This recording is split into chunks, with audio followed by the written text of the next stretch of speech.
Assalamualaikum warahmatullahi wabarakatuh. Oke, jadi pada kesempatan ini lanjut dari LPJ ya, kita latihan soal di sini. Mungkin kalian udah ngerjain soal ini juga ya. Ini pembahasan soal T4 ya. Nanti kalau misalnya ada kesalahan gimana-gimana, kalian boleh komen aja di bawah ya. Ini tujuannya itu untuk lebih memahami lagi, kita aplikasi aja langsung ke soal ya. Oke. Oke, kita gas ke soal. Oke, jadi selanjutnya kita akan bahas soal. Nah, ini mungkin kalian juga udah ngerjain soal ini lah ya. Tapi kita bahas, kita akan coba lebih memahami lagi, karena dengan paham itu soal kayak gimana pun tuh akan jauh lebih gampang gitu. Oke, kita langsung aja masuk ke pembahasan soalnya. Nah, di sini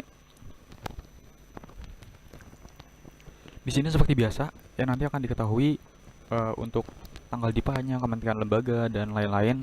Nah, pastiin kalian baca ya. Kalau misalnya ada deskripsi juga pastiin kalian baca. Takutnya misalnya nih saat itu perhubungan udara, takutnya soal itu kayak beda sama kenyataannya gitu loh. Emang soalnya sengaja dibuat beda tusinya gitu, mungkin aja. Jadi agak lebih pasti lagi, jadi dibaca semuanya, pastiin bahwa tusinya tuh benar-benar sama gitu loh. Atau kalau beda, kita menyesuaikan apa yang ada di soal gitu. Misalnya kita tahu tusinya Kementerian Perhubungan ini di Satgas Perhubungan Udara ini apa, tapi ternyata di soal tuh beda gitu. Jadi kita baca dulu dengan baik dan benar ya. Oke, jadi langsung aja kita masuk ke pembahasannya. Nah, yang pertama, di sini kita mencatat target TIPA dulu ya, seperti biasa. Nah, ini kalian catat aja di BPAP. Ya, BPAP kurang lebih seperti ini. BPAP. Nah, kalian catat di sini ya, di bagian sini. Oke, BPAP-nya ada 3 di situ ya, karena di situ kode akunnya ada 3. Untuk akun 425785, terus untuk akun 425122, dan untuk akun 425782. Oke. Jadi kalian catat dulu di BPAP target dipanya berapa. Oke, aman sampai sini ya. Nggak ada masalah kalau yang atas. Nah, selanjutnya di sini di transaksi yang pertama kita bicara nomor aja ya, biar lebih gampang. Di sini aku nggak pakai Excelnya, aku pakai di sini aja, pakai tulis di Notepad.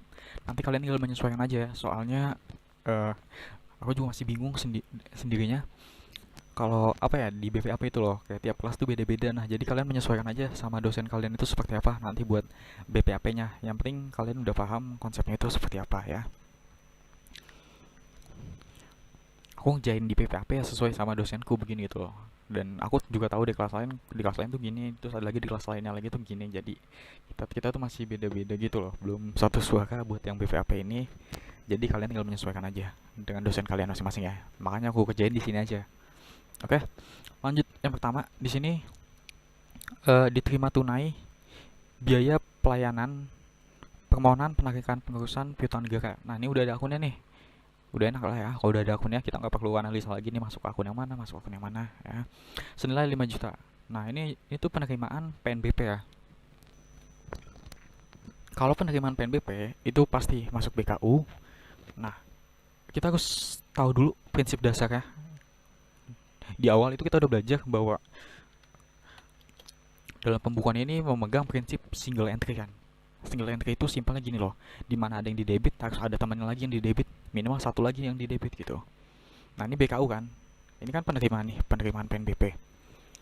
Penerimaan PNBP maka kita debitkan kan, itu penerimaan. Ada uang masuk ke bendara ya kan. Ketika ada uang masuk ke bendara, maka kita catat di buku-buku kas itu.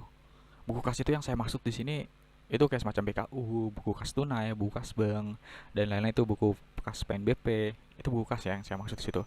Jadi ketika ada uang masuk ke bendara, intinya itu dicatat sebagai penambahan gitu lah, sebagai penambahan di buku-buku kas tersebut. Nah, di sini ini diterima tunai ya, ini merupakan penerimaan PNBP, artinya di BKU debit kan.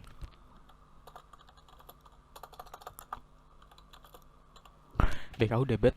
Nah, selanjutnya tadi apa prinsipnya? Single entry, di mana ada yang di debit harus ada temannya lagi yang di debit. Nih BKU-nya udah di debit nih.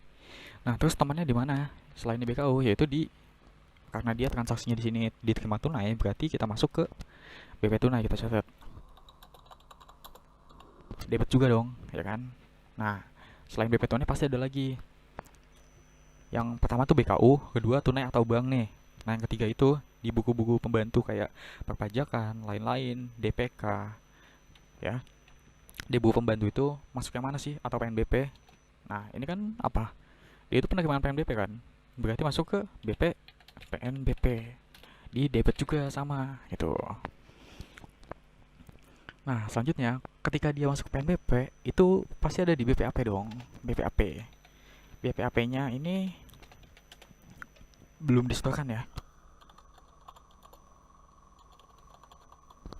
Di bagian kolom yang belum disetorkan. Nah, BPAP-nya kalian menyesuaikan dengan dosen masing-masing ya. Yang aku tahu tuh beda-beda. Tiap kelas tuh kayak ada aja bedanya gitu loh di bagian BPAP ini. Nah, terus untuk yang nomor 2 ya, aman ya nomor 1 ya. Nah, untuk nomor 2, transaksi nomor 2 itu diterima bukti transfer biaya penerbitan surat penyertaan piutang negara lunas.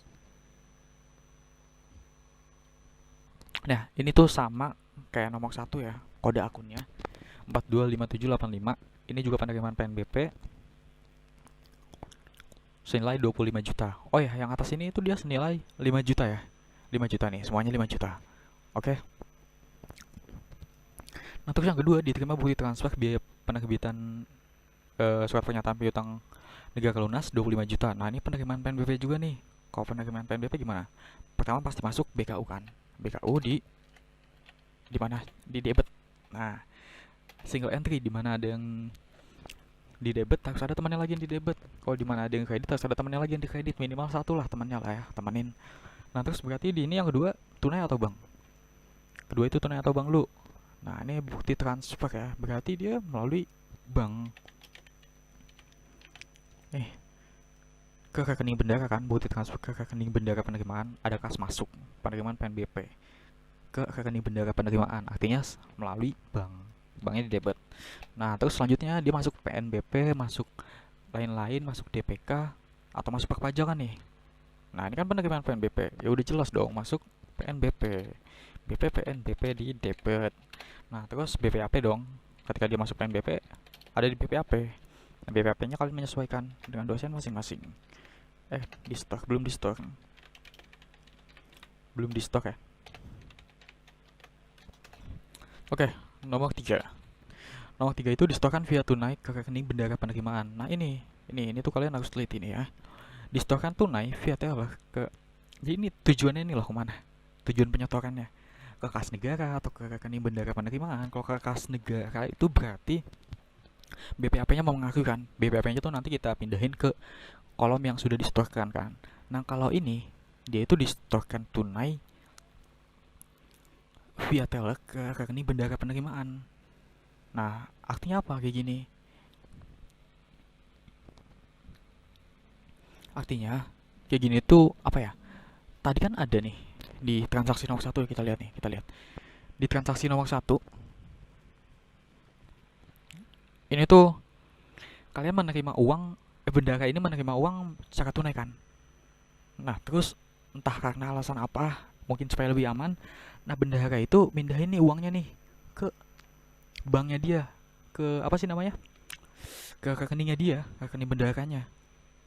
Nah, yang nomor 3 tuh kasusnya kayak gitu. Jadi tadi dia menerima uang tunai, nah dengan alasan mungkin supaya lebih aman, akhirnya dia pindahin uang tunai itu tadi, nggak diberangkas jadinya. Jadi dia masukin ke rekening bendara penerimaan, atau untuk mempermudah penyetoran ke kas negara juga mungkin. Nah gitu, jadi nomor 3 ini dia itu nggak ada kas masuk kan, ya nggak? Oke, kalau nggak ada kas masuk berarti BKU nya debit kredit. BKU debit kredit ya, BKU nya debit kredit. Terus tunainya BP tunai, BP tunainya kredit, kita pindahin ke bank dong, BP bank debit. Nah, jadi buat lebih memperjelas nih, aku kasih konsepnya kayak gini. Konsepnya gini ya. Jadi pertama-tama kita kan pengen mindahin nih uang yang ada di berangkas kita ke rekening kita. kita sebagai bendahara kayak ini ya, kita sebagai bendahara, asumsiin aja. Kita pengen pindahin uang yang ada di berangkas kita ke rekening kita. Nah, alhasil gimana? Alhasil yang ada di berangkas kita berkurang dong. Artinya di kreditkan BP tunainya. Oke, BP tunai ini uang yang ada di berangkas, BP bank ini uang yang ada di rekening bendahara. Nah, tadi apa prinsipnya? Single entry. Di mana ada yang dikredit, harus ada yang dikredit lagi. Yaitu mana? BKU-nya dong, dikreditkan. Oke. Nah, kita udah ngilangin, nggak ngilangin sih, maksudnya kayak apa ya? Ya semacam itulah ya. Udah bahasanya apa ya? Udah menghilangkan uang dari berangkas nih. Udah mau mindahin uang dari berangkas ke rekening bendahara. Udah kita kreditin kan BP tunai sama BKU-nya. Nah, tapi apa? Di BP bank, di rekening kita, di bank kita itu nambah dong. Kan kita mindahin dari berangkas ke bank. Artinya di bank nambah dong. Artinya BKU-nya ada uang masuk ke bendahara kan. BKU-nya di debit, ya kan? Terus banknya juga di debit. Nah, itulah yang menyebabkan BKU-nya ini debit sama kredit kayak gitu. Jadi secara konsepnya tuh kayak gitu. Kalau belum paham, nanti kalau yang nonton silakan ulang, diulangin aja ya. Itu sebenarnya kita tuh kalau belajar tuh kayaknya lebih enak sama-sama gini loh. Dibanding kita nonton silakan ulang gitu. Kalau sama-sama kan kayak bebannya itu ditanggung sama-sama gitu. Oke nih, contoh ya, kalau misalnya di transaksinya tuh kayak gini, di transaksinya, di Excelnya ini kayak gini tuh, ya, ini 5 juta kan, debit kredit kan, terus BP kas tunanya ini kredit nih, ya, terus BP banknya debit, ya, aman kan? Jadi konsepnya gitu, bisa diulang aja kalau misalnya belum paham. Dari live juga bisa diulang kok. Kalau misalnya kalian yang nonton live ya di sini, aku juga nggak tahu yang nonton ada berapa nih. Oke, kita lanjut ke nomor 4. Nomor 4 ini disetorkan melalui e-banking ke kas negara dengan dokumen BPN 111 pendapatan yang diterima tanggal 3. Nah, jadi kita di kan tanggal 3 tuh kita udah menerima ada dua pendapatan tuh. Ada 25 juta dan ada 5 juta. Nah, di sini pendapatan tersebut kita storin ke kas negara. Nah, biasanya itu kalau kita misalnya nyetor ke kas negara itu kita dapat ini nih, ada dokumen yang namanya BPN, bukti penerimaan negara. Ya. Jadi ini tinggal nyetokin aja kas negara. Jadi konsep daripada menyetorkan ke kas negara itu intinya ya, tadi kan kita udah mendebitkan semuanya kan, uang masuk ke bendahara. Ketika dia disetorkan ke kas negara, ya udah, apa yang tadi masuk itu dikeluarin semua, kita kreditin. Oke? Kecuali di BPAP-nya, BPAP-nya di itu dong, di bukti penerimaan dong. Ya kan, yang sudah disetorkan ya, bukti penerimaannya. Yang di bagian sini nih, ya.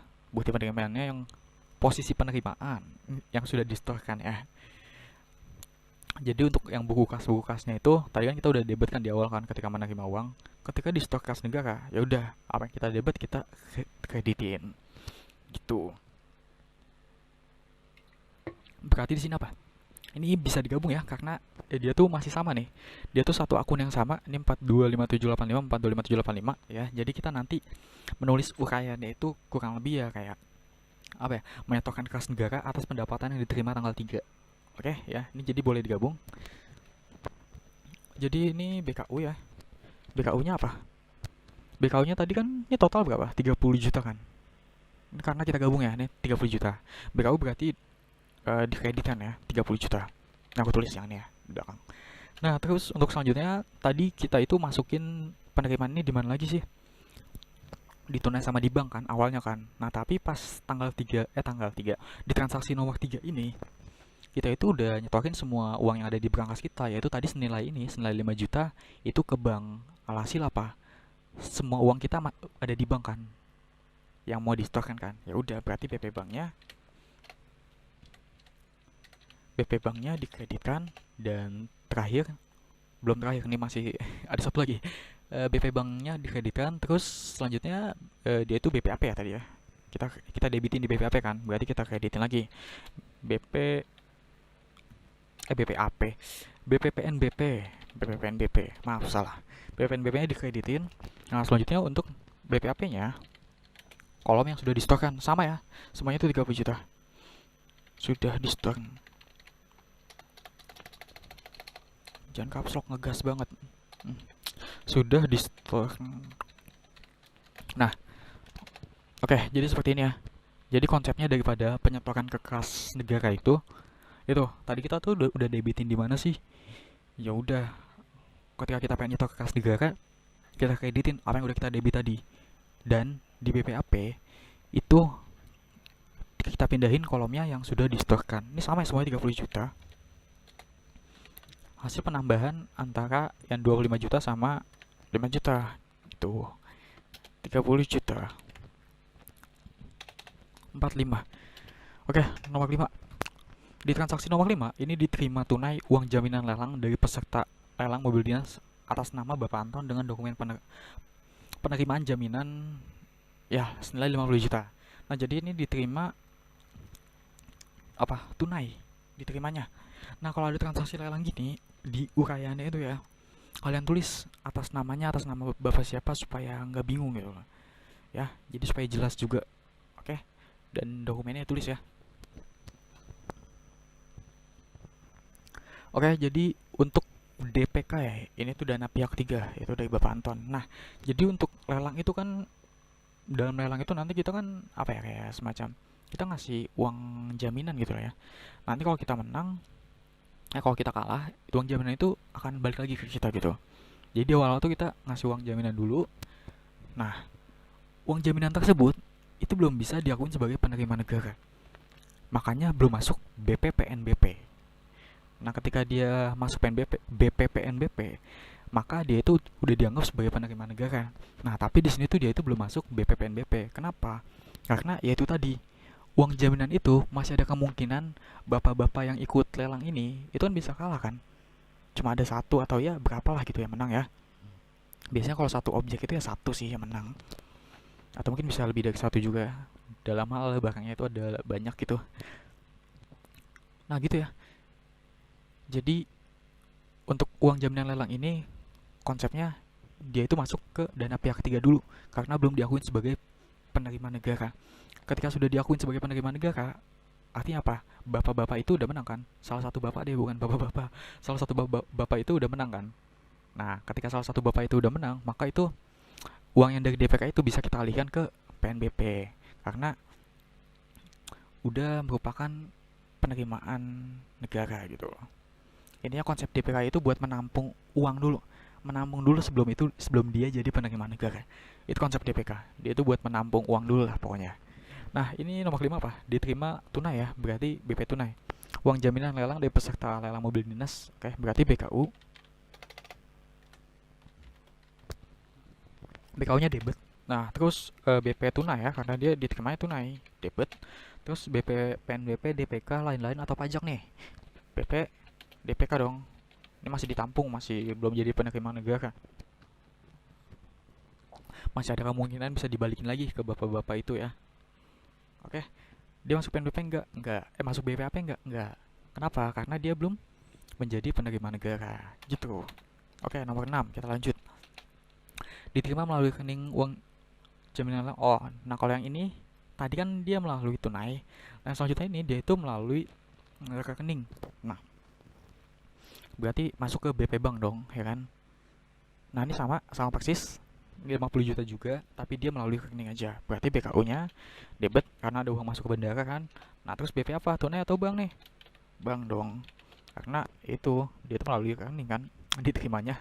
Terus BP DPK juga, dia uang jaminan lelang dan masih ada kemungkinan buat dibalikin lagi. BPAP enggak karena dia bukan PNBP gitu. Nomor 7 yuk. Gas. Semangat UTS. Transaksi nomor 7 diterima melalui rekening uang jaminan. Oh, ini sama persis kayak nomor 6 ya. Coba baca dulu. Diterima melalui rekening uang jaminan lelang dari peserta lelang mobil atas Bapak Tony dengan dokumen bukti penerimaan jaminan. Nah, ya, sama persis ya, sama nomor 6. Nanti bapak-bapaknya itu tulis ya atas nama bapak siapa gitu, tulis ya supaya enggak rancu gitu loh, supaya bagus, supaya jelas juga. Aku katasin biar gampang. Nah, yang kalian nonton pakai HP ini bisa di screenshot ya tadi tuh, biar nanti tinggal otak-atik ya. Oke, lanjut di transaksi nomor 7 udah ya, 7 udah. Sekarang kita ke nomor 8. Ini melalui rekening juga nih, aku bold aja, nggak di bold sih, di highlighter. Nah, terus nomor 8, pengembalian secara tunai uang jaminan lelang kepada Bapak Anton. Nah, ini ya, ternyata tuh si Bapak Anton tuh tadi kalah loh. Nih, Bapak Anton tuh kalah. Ya kan tadi kan dia kan lelang kan, ikut lelang nih. Nyetor uang jaminan 50 juta. Ikut nih. Set, set, set, set, set. Nah, terusnya ternyata Bapak Anton nih kalah. Nah, makanya uangnya dibalikin. Itu tadi kan. Makanya konsep dari DPK ini untuk menampung uangnya gitu. Oke, nih. Jadi ini gimana? Ketika dibalikin sama konsepnya kayak penyetoran kas negara, cuma dia nggak mempengaruhi BPAP aja sih. Jadi ya apa yang udah kita debitin atas transaksinya Bapak Anton ini tadi kita kreditin, kecuali kalau misalnya nanti pakai cek ya. Kalau pakai cek itu beda lagi konsepnya. BKU-nya di kredit, terus tadi Pak Anton di mana? Di BP Tunai ya. BP Tunainya kita kreditin juga. Terus satu lagi BP DPK ya. Nah ini, jadi uangnya tadi kan udah ada di kita kan. Nah terus dibalikin lagi uangnya karena dia Bapak Anton ini kalah lelang gitu. Oke, selanjutnya di nomor 9 ya. Nomor 9, pengembalian uang jaminan lelang kepada Bapak Tony dengan dokumen menerbitkan cek. Nah, ini ya. Kalau pakai cek itu kasusnya beda. Oke. Jadi gini loh. Kita bikin cek ya. Anggap kita bikin cek, terus kita kasih kepada seseorang gitu misal. Nah, ketika orang tersebut belum mencairkan ceknya, artinya apa? Uang kita itu masih ada di bank kita kan? Betul nggak? Gitu konsepnya. Ulangin lagi ya. Jadi konsep dari cek ini, ketika kita ngasih cek nih ke teman kita misal. Nah, terus teman kita ini belum mencairkan ceknya itu, belum ngambil uangnya pakai cek itu. Artinya apa? Uang di rekening kita, di tabungan kita itu masih tetap kan?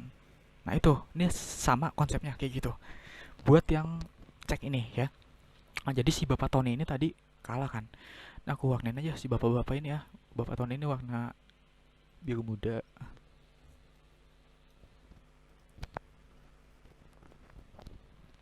Oke. Bapak Anton aku warnain beda. Bapak Anton tadi udah habis ya transaksinya. Ya udah dibalikin. Nah, Bapak Jojo nih masih ada kemungkinan transaksi lagi di depan, kita warnain lagi warna hijau. Nah, udah supaya lebih enak aja dilihatnya sih. Oke, jadi yang itu sama konsepnya kayak gitu. Nah, ini pengembalian uang jaminan lelang kepada Bapak Tony pakai cek pengembaliannya. Jadi apa? Kita nerbitin cek dulu aja. Kita nerbitin cek, kita kasih ke Bapak Tony. Gitu ya konsepnya ya. Jadi ketika kita menerbitkan cek itu apa yang di BKW ini terjadi apa? Di BKW itu nggak ada kas masuk, nggak ada kas keluar kan? Kita cuma nerbitin cek aja, gitu loh. Jadi BKU-nya debit, maaf, BKU-nya debit sama kredit kan. Nah terus untuk apa tadi? Jadi dari DPK ya. Tadi kan uangnya kan kita tabung di dana pihak ketiga dulu kan. Karena dia kalah kita balikin nih. Tapi kita balikinnya pakai cek. Nah, jadi sekarang tugas kita itu mindahin nih dari yang tadinya kita catat di buku dana pihak ketiga, kita pindahin ke buku pembantu lain-lain. Nah, jadi DPK-nya BP DPK itu dikreditin, terus BP lain itu didebitin. Sama konsepnya. Konsepnya dari awal sama kayak tadi banget. Konsepnya dari awal dari DPK-nya dulu.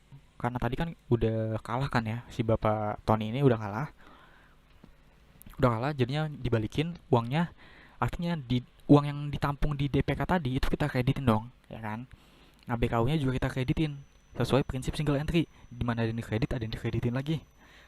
Nah, terus ya, karena uangnya belum hilang dari rekening bendahara ya kan, karena belum dicairin, maka BKU-nya kita debitin lagi, terus kita pindahin ke BP lain-lainnya juga debit dong, ya kan? Itu. Jadi sebenarnya untuk transaksi-transaksinya ini kalau mau hafal ya hafalin aja sih nggak apa-apa sih. Tapi kan kita boleh open book. Nah, yang penting konsepnya sih, konsepnya kalau menurut gue ya. Nggak harus dihafal semua ini nih, kalau misalnya transaksi gini-gini nggak harus dihafal. Ini pakai konsep semuanya. Yang penting kalau udah nangkap konsepnya udah gitu. Hajar semuanya. Ayo, lanjut kita ke nomor 10. Nah, penerimaan melalui rekening dari Bapak Jojon sebagai biaya lelang atas lelang mobil dinas dengan bukti setoran nomor slip senilai 5 juta. Nah, ini biaya lelang. Biaya lelang ini juga sama, ketika dia belum dibukukan, dia itu masuk ke ditampung dulu di dana pihak ketiga. Sama halnya juga kayak perpajakan. Sebelum dia dibukukan, sebelum dia dialihkan menjadi penerimaan perpajakan, itu ditampung dulu di dana pihak ketiga. Oke. Jadi ini untuk biaya lelang kita tampung dulu ke dana pihak ketiga, berarti sama ya. BKU debit sama kayak transaksi lelang tadi. Ini dia tunai atau apa? Rekening ya. Kita ganti warna kuning, oke. BKU debit, BP Bank dong. BP Banknya debit, dan terus BP DPK. DPK-nya juga debit. Nah, gini ya. Oke. Next, nomor 11. Nah, di nomor 11 ini, pembukuan bendara penerimaan PNBP atas biaya pokok lelang. Nah, ini nih, ternyata si Bapak Jojon ini tadi itu dia tuh sebagai pemenang loh. Kita ganti warna hijau ya, sesuai sama Bapak Jojon yang tadi nih, biar autofocus ya. Nah jadi nih, pembukuan bendara penerimaan atas biaya pokok lelang. Nah, si Bapak Jojon ini tadi menang. Ketika menang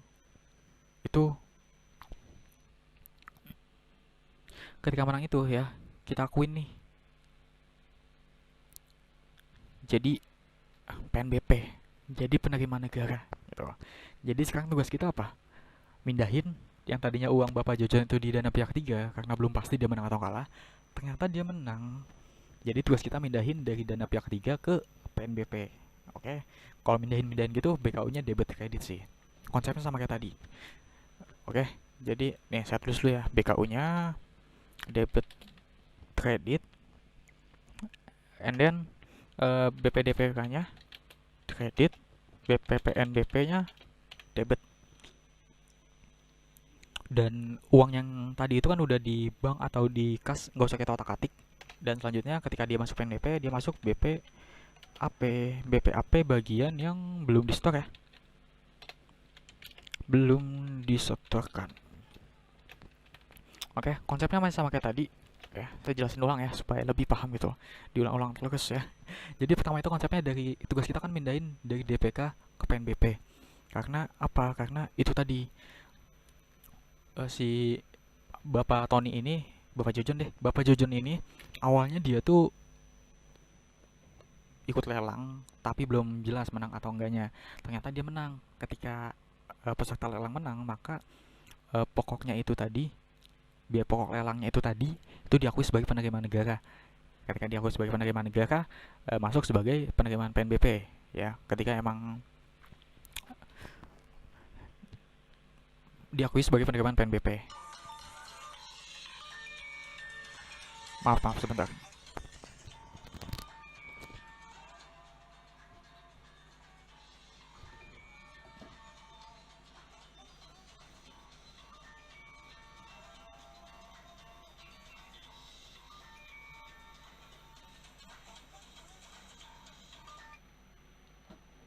Maaf, alarmku bunyi. Nah, oke, jadi konsepnya sama. Jadi dari DPK-nya dulu kita mindahin dari DPK ke BPPNBP ya. Jadi DPK-nya kita kreditin single entry, di mana di kredit harus ada temannya lagi yang dikredit. Terus BKU-nya kita kreditin juga ya. Nah, BKU-nya kita debetin karena nggak ada kas keluar kan sebenarnya kan. BKU-nya kita debetin, PNBP-nya kita debetin gitu. Oke. Jadi prinsipnya gitu. Pakai sebuah konsep ya. Oke, lanjut di nomor 12 plus. Oke, di nomor 12 di sini aku katasin dulu. Pembukuan penerimaan biaya lelang. Nah, ini pembukuan ya. Ketika dia pembukuan, kita tuh mindahin dari yang tadinya DPK ke BP PNBP. Artinya ketika pembukuan ini ya, ini juga pembukuan ya. Ketika pembukuan ini artinya udah diakui nih sebagai penerimaan negara nih. Ketika pembukuan, maka kita catat di BPPNBP gitu. Ini pembukuan penerimaan PNBP, ini juga sama kan, kita alihin dari DPK ke PNBP. Nah, ini juga sama, kita alihin nih dari dana pihak ketiga, tadi kan kita tampung dulu di dana pihak ketiga ke BPPNBP. sampai ke atas ya. Dan nominalnya sesuai ya. Kalau yang nggak aku tulis di sini, nominalnya itu berarti sesuai sama ini ya, sesuai sama apa yang ada di transaksinya lah. Transaksi ini kurang lebih ya, iya dia sama persis. Jadi kan tugas kita kan pindahin ya dari DPK ke dana pihak ke PNBP. Nah, jadi DPK-nya kita kreditin, harus ada yang kredit lagi di BKU. Nah, terus karena uangnya nggak keluar kan sebenarnya kan, berarti BKU-nya kita debitin lagi, dan terus BNBP-nya kita debit, BPAP-nya itu belum di store. Nah, nanti MAP-nya MAP. Nanti akunnya menyesuaikan aja ya, kalian masukin ke akunnya masing-masing ya. Di sini udah ada akunnya kok, jelas ya. Oke, aman, enjoy. Oke. Di nomor 13, nomor 13, setak melalui e-banking PNBP atas biaya pokok lelang mobil dinas dengan bukti penerimaan negara BPN. Nah, ini penyetoran ke kas negara. Jadi harus teliti banget ya antara dia menyetorkan ke rekening ini ya dengan ke kas negara. Kalau ke kas negara itu biasanya itu dokumennya BPN gitu ya. Jadi kalau misalnya nyetor ke kas negara, BPAP-nya itu berpengaruh. Kalau misalnya ke ini bendara penerimaan kayak gini, dia tuh nggak berpengaruh BPAP-nya. Oke. Di nomor 13 ya, ini penyetoran biasa lah ya, penyetoran biasa. Biaya pokok lelang mobil dinas 50 juta. Yang tadi kan si bapak itu kan menang kan, Pak siapa sih, Bapak Jojon. Nah, tadi kan Bapak Jojon itu kan menang lelang kan, pertamanya uangnya dari dana pihak ketiga ya kan, karena dia menang dialihin ke PNBP, artinya diakui sebagai penerima negara, masuk BPPNBP. Nah, terus uang yang ada di PNBP itu tadi di stok lagi di stok ke kas negara. Nah, berarti apa yang tadi kita udah debitkan tinggal kita kreditin aja. Nah, tadi biaya pokok lelang tuh ada di mana aja sih? Ada di BKU dong. Tadi kan pas awal kita catat di BKU, BKU-nya kita kreditin. Terus tadi kan Bapak Jojon ini dia itu melalui bank ya. Nah, kalian tinggal lihat aja ya di transaksi-transaksi sebelumnya. Ini BP Bank. BP Banknya juga kreditin. Terus BPPNBP tadi udah kita pindahin kan, yang semula dari DPK kita pindahin ke BPPNBP. Jadi BPPNBP yang kita kredit, bukan DPK, karena uangnya yang 50 juta itu tadi atas Pak Jojon itu tadi, itu tuh udah nggak ada di DPK, udah ada di BPPNBP. BPPNBP yang kita kreditin dan BPAP-nya kita pindahin ke kolom yang sudah distorkan. Sudah stok ya, gini aja lah ya, biar simple. Oke, masuk ke nomor 14. Oke ya, 14 ya. Di nomor 14, ini sebentar saya atasin dulu. Oke, di nomor 14 di sini ini transaksinya stok melalui e-banking atas PNBP biaya lelang. Oh, ini sama nih, sama kayak yang tadi, hampir sama lah ya. Cuma beda ini aja, beda penerimaan aja. Nah, ini juga menyetorkan ke kas negara atas PNBP-nya nih. Biaya lelang ke kas negara dengan bukti penerimaan negara nawak BPN senilai 5 juta. Oke. Jadi menyesuaikan ya nanti BPAP-nya ya. Dan MAP-nya juga di situ udah ada, tinggal menyesuaikan juga ya. Berarti ini BKU-nya kita kreditin ya, tadi BKU kita kreditin, terus tadi lelang ini ada di BP Bank ya. BP Banknya kita kreditin. Jadi konsep penyetoran itu kayak gitu aja. Intinya apa yang udah kita debitin kita kreditin lagi. Kecuali kayak gini nih, tadi kan awal mulanya kan kita debitin di DPK kan. Terus kita pindahin ke PNBP. Ya DPK-nya nggak usah kita kreditin lagi gitu. Kan udah nggak ada uang ini di DPK. Apa yang mau kita kreditin gitu? Kan uangnya udah pindah ke BPPNBP. Jadi PNBP yang kita pindah gitu, yang kita kreditin gitu, ibaratnya gitu ya, ibaratnya gitu. Uang tuh ada di brankas atau nggak ada di rekening sih, itu cuma pencatatan aja gitu, asal usul uangnya itu dari mana gitu. Nah, untuk 14 BKU BP Bank apalagi itu tadi lupa tuh. Di sini berarti BPPNBP ya, sama ya, BPPNBP kita kreditin juga karena tadi dia udah kita udah bukan, udah kita alihkan dari DPK menjadi PNBP. Nah, terus BPAP-nya sudah distorkan, sudah stok ya.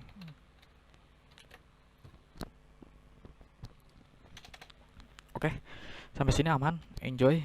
Oke, lanjut. Nomor 15, terima melalui rekening dari Patono uang pembayaran PPh final atas lelang rumah nasabah. Nah, ini juga, ini sebelum dialihkan itu dia masuk DPK dulu. Nanti akan ada transaksi, seharusnya akan ada transaksi untuk pengalihan PPh final ya, menjadi penerimaan pajak ini. Pengalihan pembayaran PPh ini ya, atas lelangnya ini nanti akan ada transaksi pengalihan gitulah pokoknya. Ada transaksi pengalihan menjadi penerimaan perpajakan. Nah, saat itulah baru masuk ke BP perpajakan. Nah, kalau transaksinya masih seperti ini, ini masuk ke itu aja sih, masuk ke biasa BP DPK, ditampung dulu uangnya.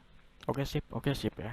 BKU, BKU-nya nomor 15 ya. BKU-nya berapa ini? BKU-nya di debit ya, berarti uang masuk kan. Nah, BKU-nya debit, terus dia itu melalui rekening, berarti BP Bank. Uangnya debit, terus BP DPK dong ya. DPK enggak mah. Debit juga, dia nggak masuk BPAP karena bukan PNBP. Udah as simple as like that gitu loh. Nah, nomor 16, ini pencairan cek nomor 222 oleh Bapak Tony. Nah, ini tadi ini.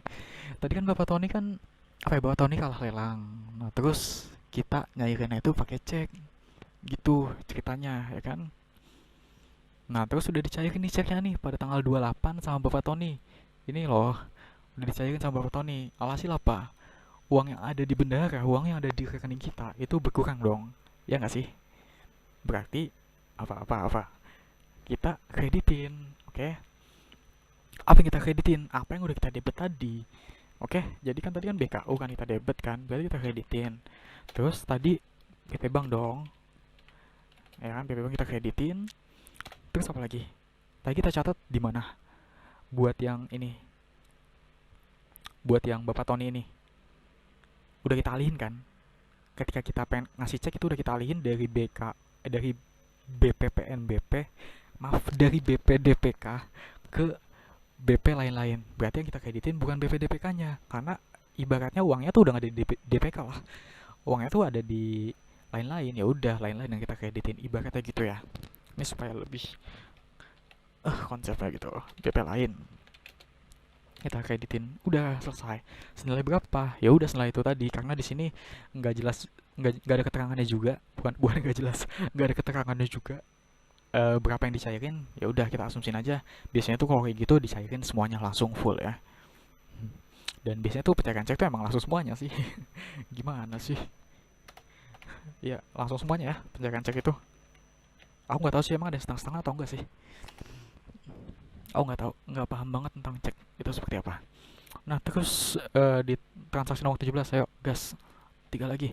Ditemukan kesalahan pencatatan atas transaksi tanggal 28. Nah, nih, tanggal 28 tadi nih. Tanggal 28 tadi, semula ini tuh 11 juta kan ya? Ya. Seharusnya dibuang 1 juta. Ini loh. Tadi kita catat 11 juta. Ya, tanggal 8 tanggal 28 di transaksi nomor 15 ini nih. Ini kan 11 juta kan kita catat kan? Ternyata itu tuh bukan 11 juta. Seharusnya itu 1 juta. Nah, terhadap kesalahan tersebut dibuatkan BA kesalahan pembukuan dan dilakukan pembetulan. Nah, kalau kayak gini, ini tuh kita harus melakukan pembukuan reversal. Jadi kebalikannya, kalau tadi kita debit, maka kita kreditin dulu, dan vice versa ya, sebaliknya. Oke. Jadi nomor 17 ini kita pembukuan reversal ya. Kalau tadi kita debit yang salah, berarti sekarang kita kreditin. Oke. Tadi kan kita debit kan, kesalahan kita kan di debit kan, kita debitin. Nah, maka kita kreditin, baru kita tulis lagi yang betul itu sebenarnya gimana sih, gitu. Cara buat adanya kesalahan ini, bukan cara buat ada kesalahan, cara untuk memperbaiki kesalahan ini, gitu.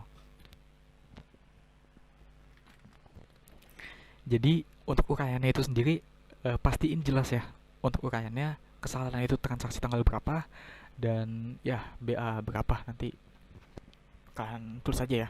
Intinya harus jelas, yang penting tanggal berapa sih, nomor buktinya juga kesalahannya berapa.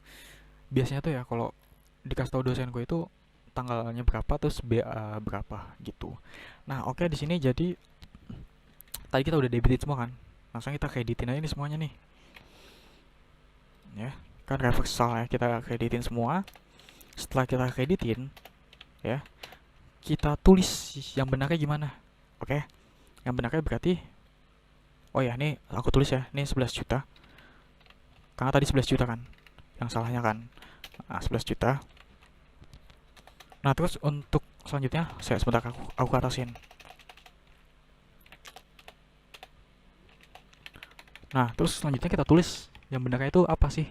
Yang benarnya itu 1 juta kan, bukan 11 juta kan? Berarti BKU-nya di debit 1 juta, terus BP banknya 1 juta, BP DPK-nya 1 juta juga. Nah, BPAP enggak dong, karena bukan PNBP kan. Nah, gitu. Jadi, paham kan sampai sini kan? Jadi kalau ada kesalahan seperti ini, kita lakukan pembukuan reversal. Jadi, apa yang tadi udah kita debit, yang kita salah nulis, bukan salah nulis sih, salah input transaksi, yang tadi 11 juta, seharusnya 1 juta, itu kita kreditin dulu nih, sini ya. Udah kan, habis dikreditin, kita tulis yang betulnya itu kayak gimana sih, gitu. Oke, 18. Pembukuan reversal itu kebalikan ya. Kalau misalnya tadi kita debit, ya udah, pas kita perbaikannya itu kita kreditkan, gitu ya. Dan sebaliknya. Oke, tanggal 18 ini mengalihkan penerimaan dari Pak Tono menjadi penerimaan pajak. Nah ini, tadi Pak Tono ini kan kita tampung di DPK dulu kan. Transaksi nomor 16 ya. Oke ya. Transaksi nomor 16. Bukan 16, maaf. Transaksi nomor 15. Tunggu deh, ini ada yang salah nggak sih? Oh nggak, betul ya. Transaksi nomor 15, ini tadi kita itu kan kita tampung di DPK dulu. Nah, sekarang udah dialihin nih menjadi penerimaan perpajakan. Oke. Jadi sekarang tugas kita apa? Mindahin dari DPK jadi ke buku perpajakan. Gitu. Bukan PNBP ya. Buku perpajakan karena dia penerimaan pajak. Oke. Jadi kalau pengalihan-pengalihan gitu itu BKU-nya itu debit kredit. Debit kredit. Terus BP apa? BP Bank. Maaf, nggak ada BP Bank. BP Bank kan uangnya masih stay aja, uangnya nggak diapa-apain. BP DPK-nya kita kreditin, terus BP pajak. BP pajakan kita debitin. Konsepnya sama kayak tadi, ulang lagi ya, ulang lagi. Sampai bosan ulang-ulang. Nah, terus untuk BP DPK-nya, awal mula kan tugas kita kan mindahin kan dari DPK ke pajak kan. Nah, jadi DPK-nya kita kreditin ya karena udah kita alihin, kita kreditin. Harus ada temannya lagi yang dikredit, yaitu di BKU kita kreditin. Nah, karena uang yang kemana-mana, uangnya tuh nggak keluar dari bendara loh, ya udah kita debitin lagi BKU-nya, yang kita debitin temannya siapa? Pajak gitu, karena prinsip single entry gitu. Oke.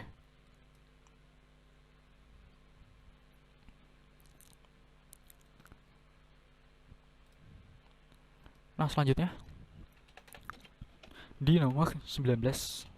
Oke, di nomor 19 ini itu menyatakan potongan pajak ke kas negara dengan SSP nomor bukti 19. Nah, ini ya.